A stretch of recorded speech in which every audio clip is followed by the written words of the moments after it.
Bagian terakhir dari helping skill for loss and crisis adalah skills for support and crisis management. Tujuan awal dari skills for support and crisis management adalah menimbulkan comfort, menimbulkan perasaan nyaman, perasaan aman, perasaan diterima. Sangat mirip dengan good report pada waktu kita belajar tentang skills for understanding. Tapi bobotnya, derajatnya di dalam skills for support and crisis management itu lebih serius karena orangnya sedang mengalami krisis. Ya, jadi harus sampai ke comfort, bukan hanya rapport. Ya, nah, comfort itu ternyata ditimbulkannya oleh kualitas kepribadian yang ditunjukkan helper berupa perhatian, kehangatan pada waktu dia memberi pelayanan. Jadi comfort itu lebih ditentukan oleh sikap. Ya, jadi orang bisa pakai skills apa saja, tapi kalau sikapnya tidak ada, itu tidak akan menimbulkan comfort. Ya, jadi ingat, kalian harus mengolah diri kalian supaya bisa memberikan comfort kepada orang. Apa yang diberikan oleh helper?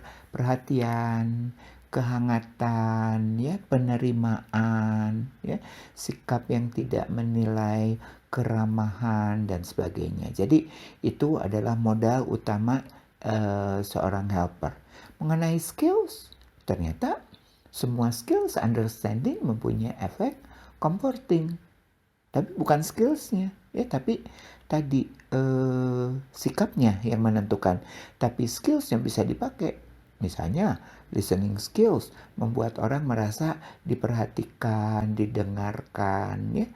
Kalau disertai dengan sikap, ya, tadi yang tulus, ya, sikap yang menerima orang apa adanya. Demikian pula pada waktu orang mengalami depresi dan sebagainya, ternyata dibutuhkan skill for problem solving and positive action untuk mengatasi krisisnya. Jadi ternyata untuk skills for support and crisis management itu kita menggunakan semua skill, ya, mulai dari understanding, loss and crisis, sampai nanti yang belum kalian pelajari adalah problem solving and positive action, ya. Tapi ingat, modalnya adalah comfort. Nah, skills yang pertama itu adalah contacting skills, ya.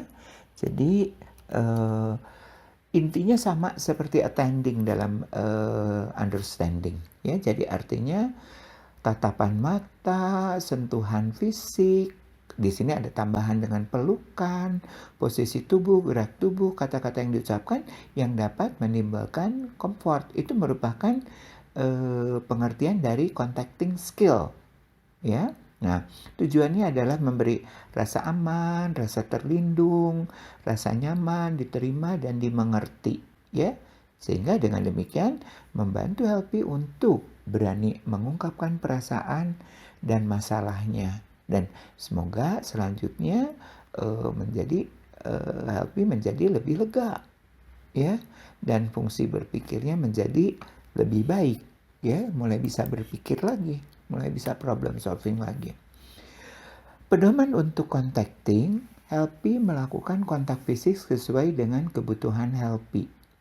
Ya, jadi kontak fisiknya dilakukan seperlunya, ya. Jadi ya pada waktu orang mengalami krisis, kalian bayangkan bahwa sentuhan, kadang-kadang pelukan itu menjadi sangat berarti, ya.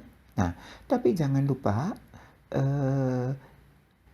tujuan dari contacting adalah untuk kebutuhan helpy, ya. Jadi bukan untuk kebutuhan helper. Jadi helper harus menyadari kalau dia melakukan itu karena dia sadar helpy membutuhkan itu, bukan karena dia ingin melakukan itu. Dan juga tentu mempertimbangkan etika yang berlaku, ya. Kalau itu dilakukan juga melihat efektivitas dari kontak fisik itu. Kadang-kadang kalau respons dari helpy-nya itu seperti menolak atau tidak terpengaruh oleh sentuhan itu, ya sebaiknya kita pikirkan kembali, ya. Tentu di samping etika mempertimbangkan aturan, budaya, dan agama, ya. Aturan itu biasanya datang dari lembaga, ya. Dalam relasi kontak fisik dapat diartikan terlalu intim, ya, dalam relasi konseling, ya. Untuk relasi formal, orang pada umumnya tidak melakukan kontak fisik, ya, karena bisa diartikan sebagai terlalu intim, terlalu dekat, ya. Orang bisa jadi risih atau merasa seperti tergoda, ya. Godaan yang kadang-kadang sifatnya bisa diartikan seksual. Demikian pula pada anak-anak bisa diartikan sebagai penyalahgunaan kedekatan kepada anak, ya. Nah, itu skill yang pertama. Skill yang kedua adalah skill reassuring, ya, yang artinya meyakinkan helpy bahwa di dalam dirinya ada kemampuan untuk memunculkan hal-hal yang positif. Di dalam dirinya ada kemampuan, ada hal-hal yang positif, merupakan kelebihan yang bisa memungkinkan munculnya hal-hal yang positif di dalam hidup dia. Karena waktu krisis dia mengalami hal yang negatif, ya. Tujuannya adalah untuk meningkatkan kepercayaan diri helpy, ya. Kalau dia percaya akan dirinya, dia jadi bisa mengerahkan energi, mengerahkan kekuatan yang dimilikinya. Di samping itu juga bisa meredakan kecemasan yang dialami oleh helpy sampai ke titik yang optimal. Karena bagaimanapun juga kecemasan itu perlu untuk membuat orang waspada dan berhati-hati. Ya, kalau tidak ada kecemasan, orang akan bersikap seenaknya. Ya, tujuan yang lain adalah menguatkan munculnya tingkah laku yang diharapkan. Kalau tadi mengerahkan kekuatan, tapi bisa juga sampai ke muncul dalam bentuk tingkah laku. Bentuk reassurance itu ada beberapa macam, ya.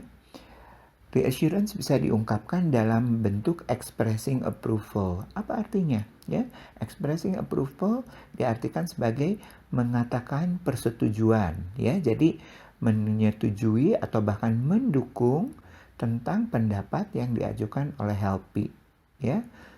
Dengan demikian, helpy diharapkan semakin terbuka mengungkapkan perasaan dan masalahnya, ya, dan juga merasa nyaman, ya, merasa mau menerima masukan kita karena kita juga menunjukkan mau mengerti dan memahami dia, ya. Nah, contohnya misalnya, ya, ide yang kamu ungkapkan itu udah bagus, ya. Jadi oh hebat kamu bisa berpikir seperti itu gitu. Nah, itu merupakan expressing approval. Bentuk reassurance yang kedua itu adalah predicting outcomes, ya. Jadi helper menunjukkan kemungkinan hasil yang akan terjadi, ya. Jika helpy melakukan suatu tindakan, biasanya kita menunjukkan hasil yang positif, ya. Tapi kita juga tidak boleh menjanjikan yang muluk-muluk, ya. Harus memberikan hal yang realistik. Jadi contohnya, ya.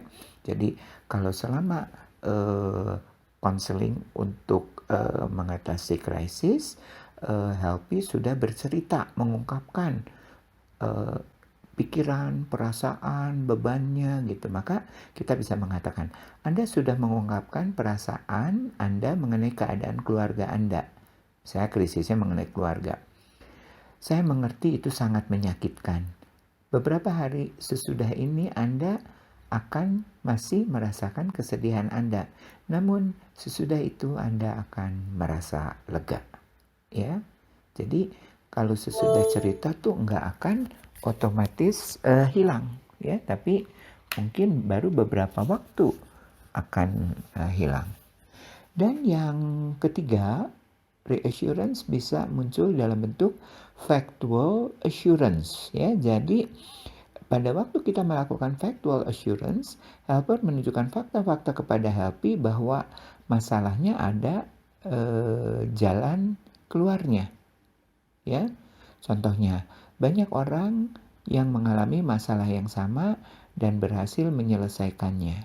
Dan perasaan tidak enak itu akan tetap ada beberapa minggu, namun sesudah itu akan hilang. Jadi biasanya pakai fakta-fakta, pakai bukti-bukti. Ya, nah karena reassurance itu pada dasarnya adalah memberi harapan. Ya, karena mengatakan dalam hidup ini akan terjadi sesuatu yang positif. Maka perlu ada fakta ya yang mendukung kenapa orang bisa berharap seperti itu. Dalam memberi reassurance, kita perlu memperhatikan beberapa hal. Jangan terlalu sering memberikan assurance ya, apalagi kalau berlebihan ya. Karena dapat menimbulkan perasaan kecewa pada diri Helpy kalau usaha untuk meyakinkan dirasakan Helpy sebagai menganggap krisisnya tidak serius. Jadi seperti tertangkapnya gampang gitu ya, nanti toh akan begini ya. Nah, biasanya hati-hati tuh dengan kata-kata klise ya. Misalnya semua akan beres pada waktunya, semua pada akhirnya akan terselesaikan. Nanti dulu ya, mungkin LP harus diajak diskusi dulu, dia tunjukkan logikanya ya dalam memberi assurance. Ya, kadang-kadang kalau terlalu banyak juga seringkali dianggap sebagai simpati yang tidak tulus, ya, yang asal ngomong saja, ya, tidak disertai dengan perasaan yang mendalam. Bisa juga membuat Helpy jadi tergantung, ya, dan berpikir, wow, toh nanti akan begini gitu, maka dia tidak terdorong untuk berbuat sesuatu pada saat ini untuk menyelesaikan masalahnya. Karena toh nanti juga akan beres gitu. Nah, maka dari itu kita berhati-hati ya. Kalau orangnya kritis, orang akan merasa kecewa karena merasa dianggap masalahnya enteng, tidak serius. Tapi kalau orang yang tergantung, dia akan menganggap, oh nanti beres, nggak usah berbuat apa-apa. Ya, persetujuan ya, terutama kalau kita mengungkapkan approval, kadang-kadang membuat Helpy merasa dirinya benar secara kaku. Dan kadang-kadang dia jadi terpaku pada pendapatnya ya, dan pada tindakannya, padahal ada kalanya situasi menuntut dia untuk berubah ya. Nah, jadi perlu hati-hati ya dengan approval, jangan membuat orang jadi terlalu percaya pada pendapatnya. Pedoman reassurance adalah kualitas hubungan helper dengan Helpy lebih penting daripada hanya sekedar mengucapkan kata-kata yang menumbuhkan keyakinan Helpy ya. Jadi tadi sudah dikatakan ya, comfort itu ya, dalam hal ini kepercayaan pada reassurance tergantung pada kepercayaan Helpy kepada helper ya, dari tentunya ditentukan oleh sikap helper ya. Verbal assurance efektif untuk meredakan stres jika disertai dengan fakta dan prediksi apa yang akan terjadi. Tadi kita sudah mengatakan bentuk dari itu. Jadi memang bentuk reassurance itu harus dipakai semua untuk menimbulkan efek yang meyakinkan. Reassurance perlu dibarengi dengan dorongan untuk melaksanakan tindakan pemecahan masalah, karena kalau tidak harapan itu jadi harapan kosong, karena harapan itu menumbuhkan optimisme dan optimisme mendorong orang untuk berpikir, mencari pemecahan masalah dan mulai melakukan sesuatu.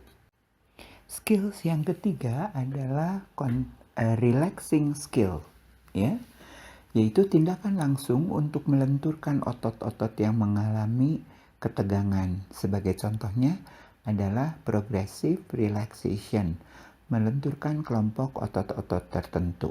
Ya, jadi helpernya langsung membantu Helpy untuk melenturkan otot-otot.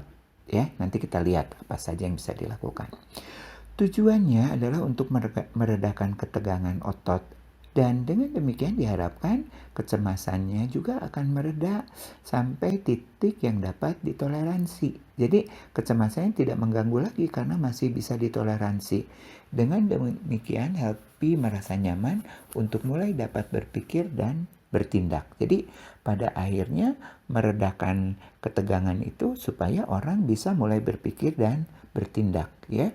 Jadi kita tidak hanya berhenti hanya ingin menghibur, menyenangkan, membuat Helpy nyaman, tapi kalau dia sudah nyaman, dia harus mulai berpikir dan bertindak. Bentuk relaksasi bisa dalam bentuk relaksasi otot atau kelompok otot tertentu. Tadi yang disebut systematic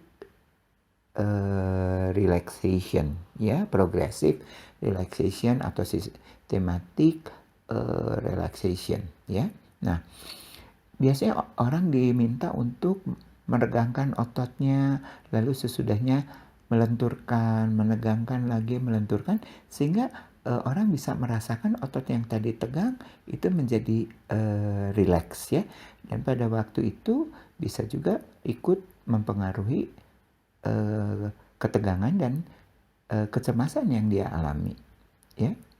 Lalu relaksasi bisa dalam bentuk pernafasan, yaitu dengan menarik napas panjang sampai penuh, menahan sebentar, mengeluarkan kembali, dan pada waktu mengeluarkan kembali, orang disadarkan untuk merasakan kelegaan, ya. Pada waktu napas yang tadinya penuh, sesak, ditahan, itu menjadi lebih lega, ya.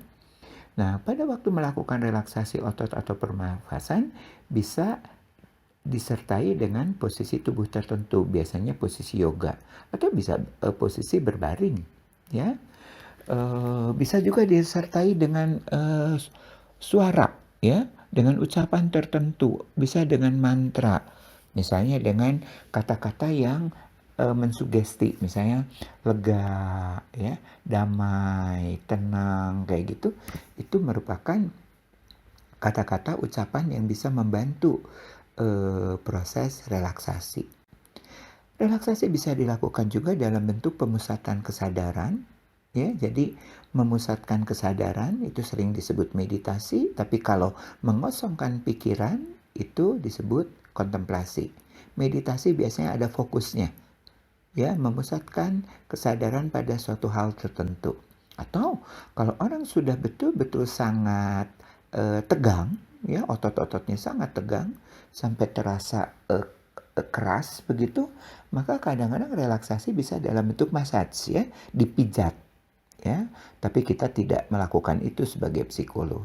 Pedoman relaksasi itu pertama, pelajari metode relaksasi verbal yang helper rasa cocok, ya. Jadi dengan berbicara, dengan berkomunikasi itu juga bisa memberi efek relaksasi, ya.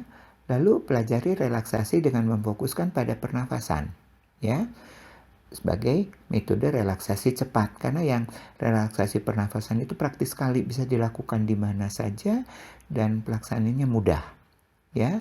Lalu pelajari juga relaksasi berdasarkan yoga, zen sebagai tambahan untuk metode relaksasi yang bersifat psikologi. Tapi hati-hati, kadang-kadang kalau yoga atau zen itu orang dari yang fanatik beragama kadang-kadang merasa keberatan karena dianggap itu adalah kegiatan keagamaan, ya. Skill yang kelima adalah centering skill, ya. Agak sulit untuk menemukan kata-kata yang tepat dalam bahasa Indonesia, dan saya merasa ini akan lebih jelas melalui contoh nanti, ya, tapi tetap kita buat definisinya, ya. Jadi centering skill itu adalah proses untuk get in touch, bersentuhan, get in tune, mencapai keselarasan dengan total self, ya, dengan keseluruhan diri seorang manusia, ya.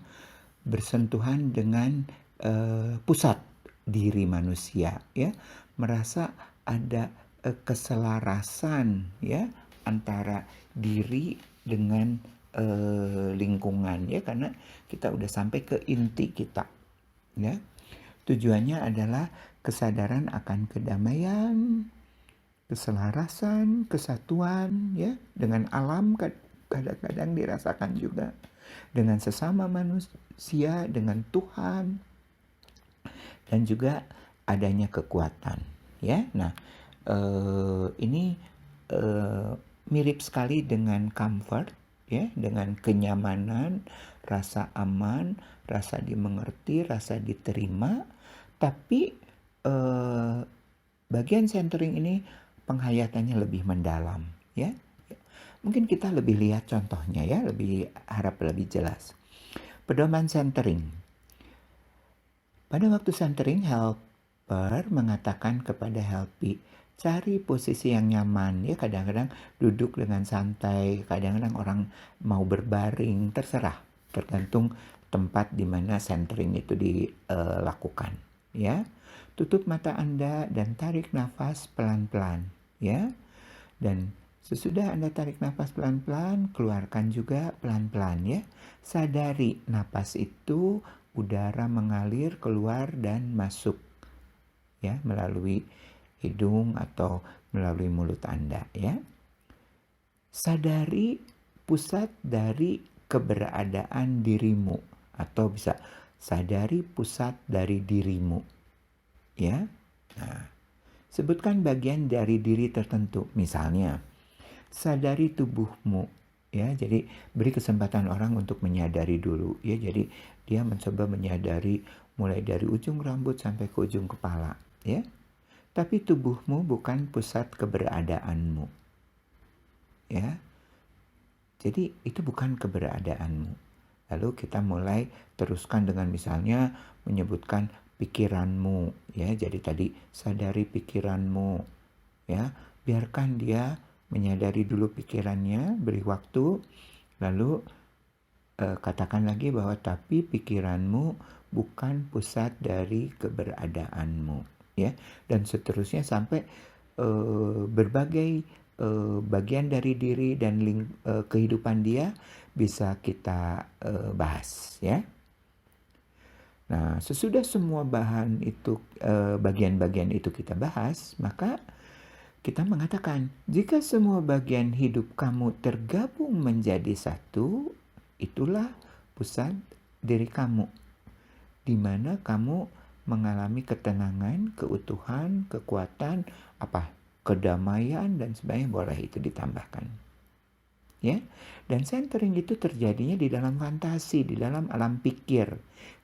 Keseimbangan antara dunia dalam diri dengan dunia luar diri ya, karena manusia tidak pernah bisa lepas dari lingkungan, tapi pusatnya tetap ada di dalam diri ya. Maka disitu nanti disebutkan ada pekerjaan kamu, harta milik kamu dan sebagainya ya. Centering bisa dilakukan dengan beberapa metode ya. Kalau tadi mirip seperti meditasi, perenungan, refleksi untuk menemukan, tapi bisa juga dipusatkan pada beberapa hal ya. Ini yang disebut dengan metode centering. Yang pertama itu adalah strength analysis. Mengingat dan menuliskan kelebihan atau kekuatan yang ada dalam diri untuk menyeimbangkan dengan penghayatan negatif ya, atau kelemahan yang sedang dialami oleh orang yang mengalami krisis.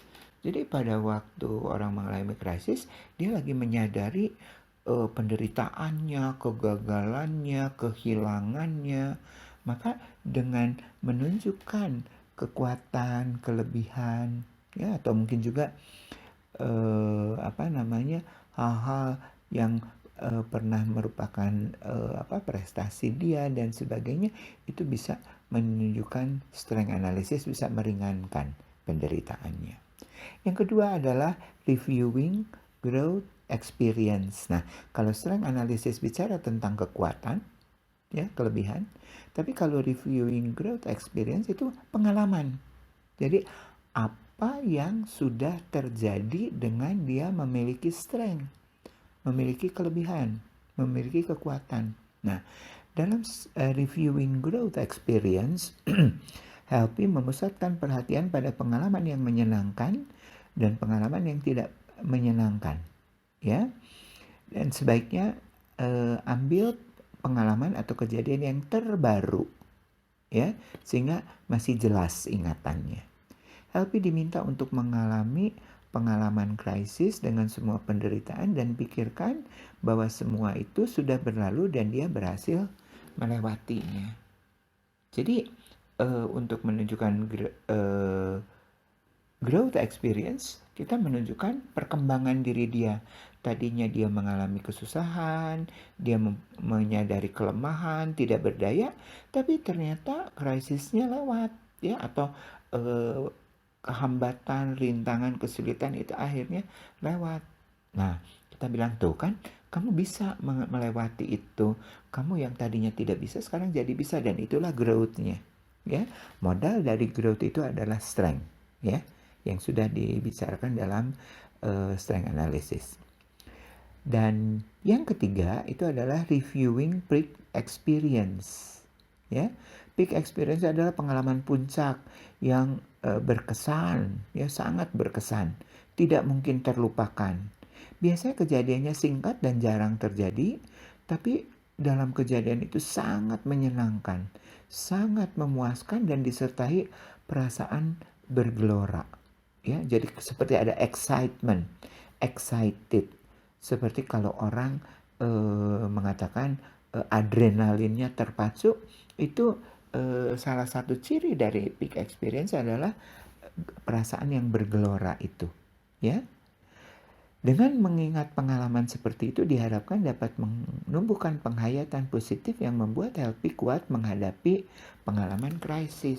Jadi bahwa ya sekarang saya mengalami penderitaan, kesusahan, tapi saya pernah mengalami pengalaman yang begitu menyenangkan, begitu memuaskan, begitu menggembirakan, sehingga jadi ada keseimbangan dalam pengalaman hidup ini.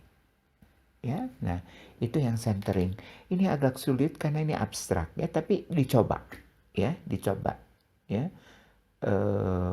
Apa namanya, dalam hal ini membantu. Yang keenam itu adalah developing action alternative skill, ya. Jadi helper membantu mendorong helpee untuk menemukan dan melihat kemungkinan dari pengalaman hidupnya, karena pada waktu orang mengalami krisis biasanya wawasannya menyempit, pikirannya menjadi sempit, dan rasanya hidup kayak ada di jalan buntu gitu, ya. Maka helper perlu membantu untuk menunjukkan bahwa hidup itu punya alternatif, hidup itu ada pilihan-pilihan, ya. Nah, itu developing action alternatif. Jadi ada sesuatu yang masih bisa dilakukan. Tujuannya menemukan alternatif untuk coping, ya. Juga membuat komitmen untuk memulai suatu tindakan untuk mengatasi krisis, ya. Jadi di sini ada action, ada suatu tindakan untuk mengatasi krisis. Bukan hanya dihibur, bukan hanya diberi pengharapan, tapi didorong untuk mulai melakukan action. Helper mendampingi dan memberi dukungan kepada helpee dalam proses menemukan alternatif, dan itu mungkin melalui proses berpikir, ya. Tapi pendampingan juga tetap diperlukan pada waktu helpee melakukan suatu tindakan, ya. Pada awalnya itu pasti berat, ya, supaya tidak berhenti di tengah jalan, sampai mekanisme copingnya bisa berfungsi dengan sendirinya. Jadi sampai dia bisa mengatasi masalahnya sendiri. Tapi pada waktu itu kalau dia ragu, dia mulai lesu, merasa tidak berdaya, ya, maka helper masih perlu memberi dorongan, ya.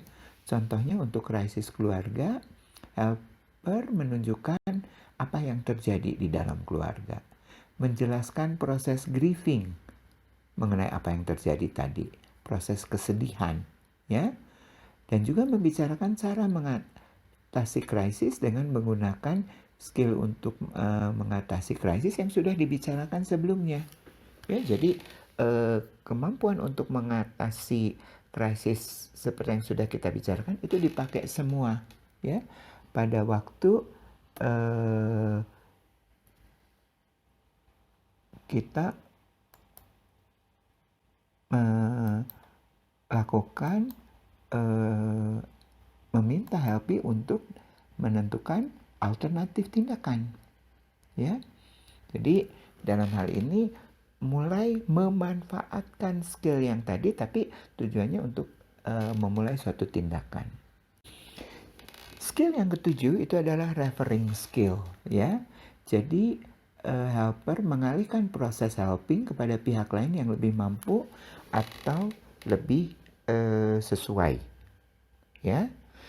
Jadi helper harus mengakui juga keterbatasannya, ya. Bisa karena kemampuannya tidak memadai untuk mendampingi helpy, tapi bisa juga emosi dia, ya, mulai menjadi terganggu dalam proses menolong, dan dia udah mencoba untuk mengatasinya, tapi tetap tidak bisa, maka dia harus mengakui keterbatasan itu dengan mengalihkan proses helping ke pihak lain, ya.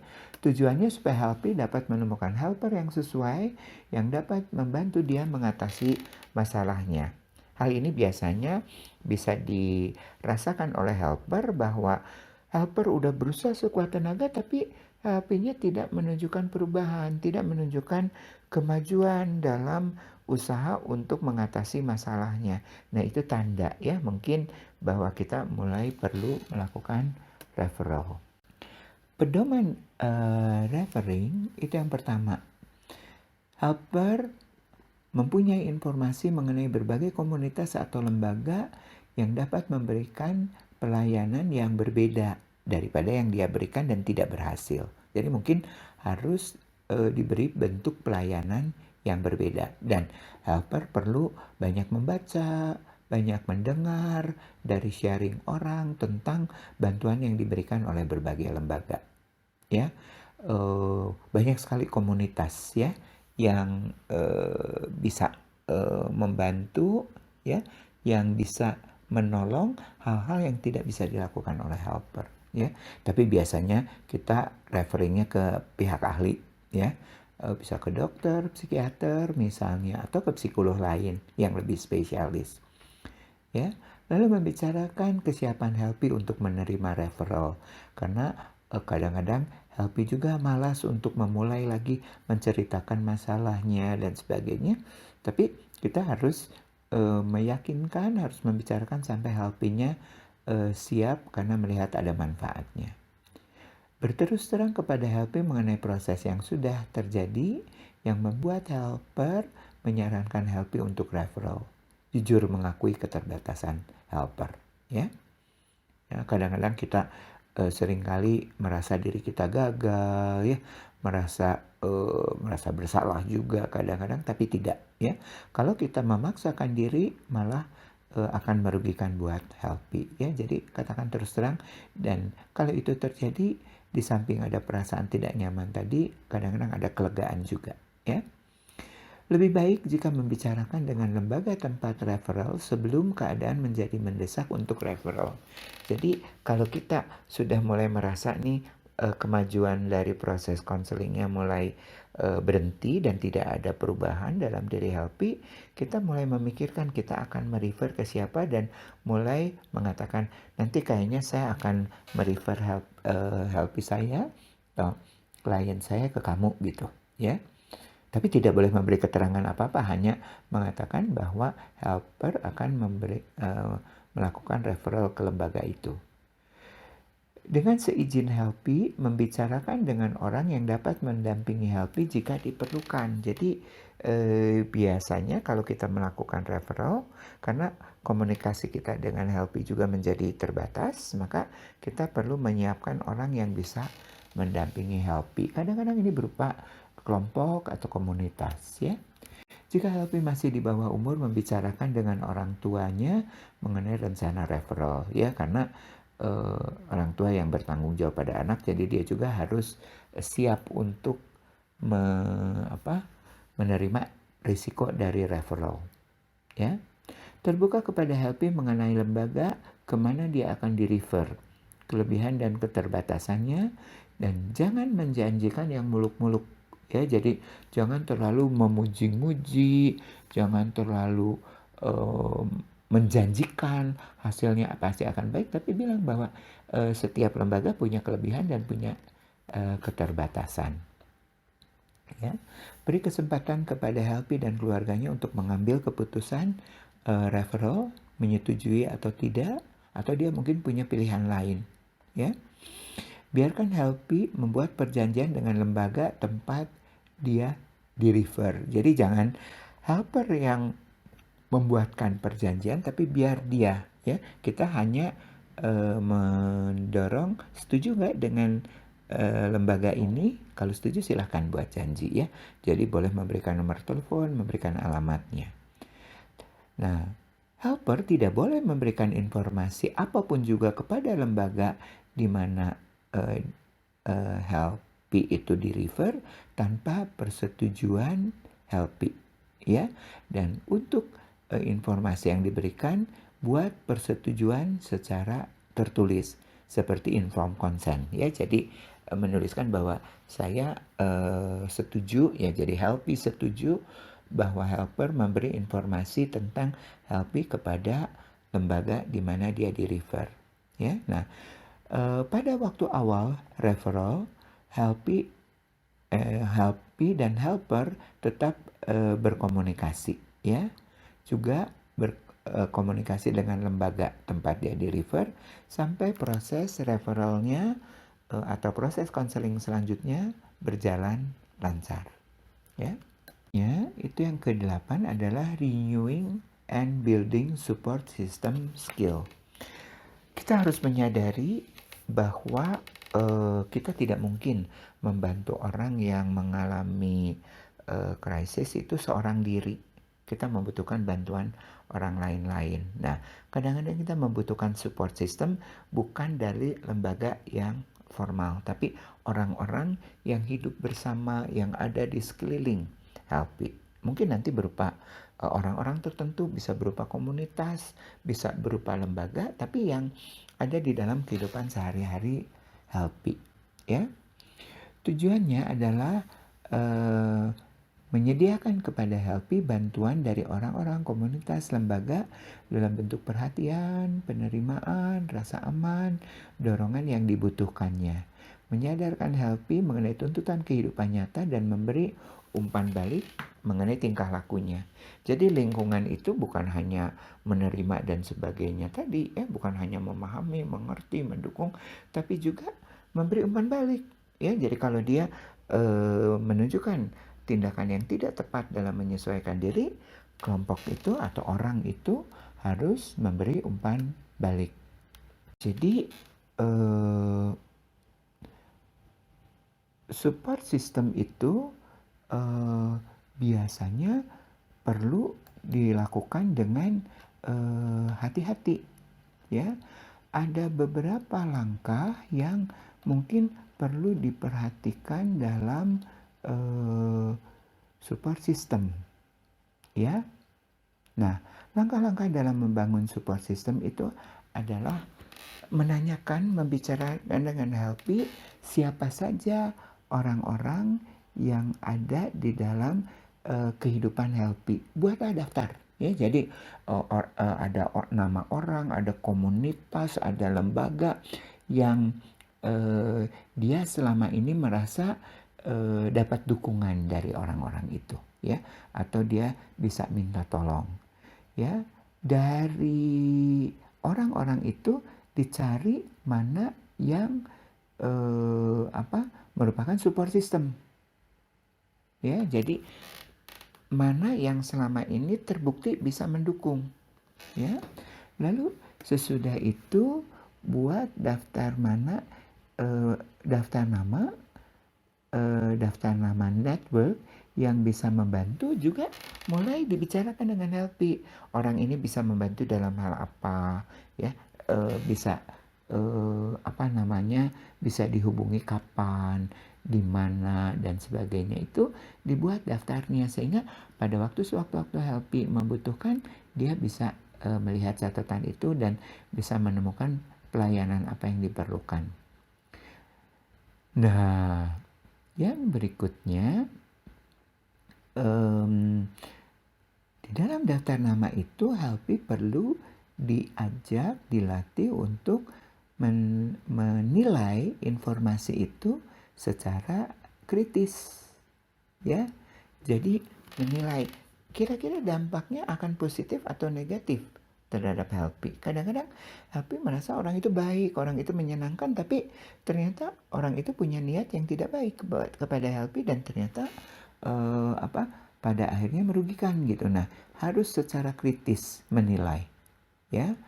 Lalu menentukan perubahan apa yang perlu dibuat oleh Helpy, ya.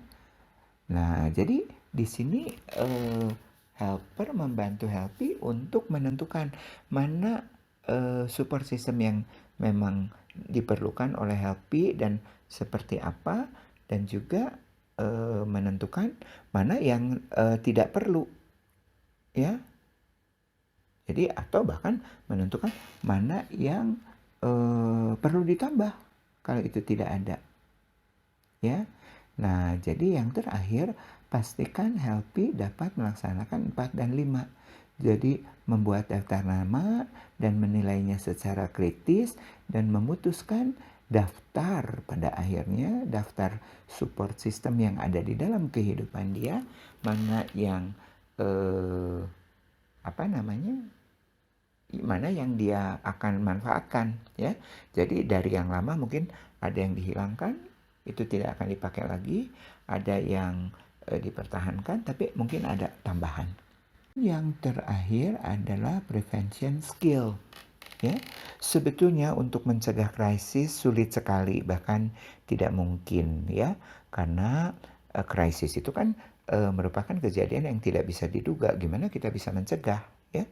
Untuk mencegahnya paling kita mempersiapkan diri kita untuk punya kekuatan, ya, punya daya tahan, punya daya juang, dan juga kita berusaha menata lingkungan kita supaya kalau itu terjadi maka kita mempunyai kekuatan untuk mengatasinya, ya. Jadi pada dasarnya prevention untuk krisis sulit sekali, hampir tidak mungkin, ya.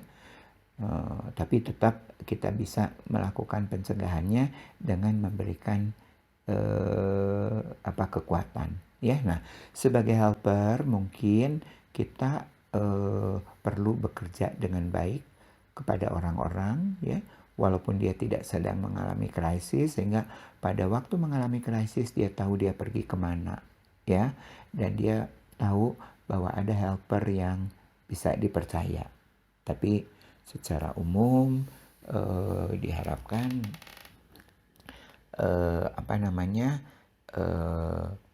Helpy dan lingkungannya sudah dipersiapkan untuk menghadapi krisis, ya. Jadi prevention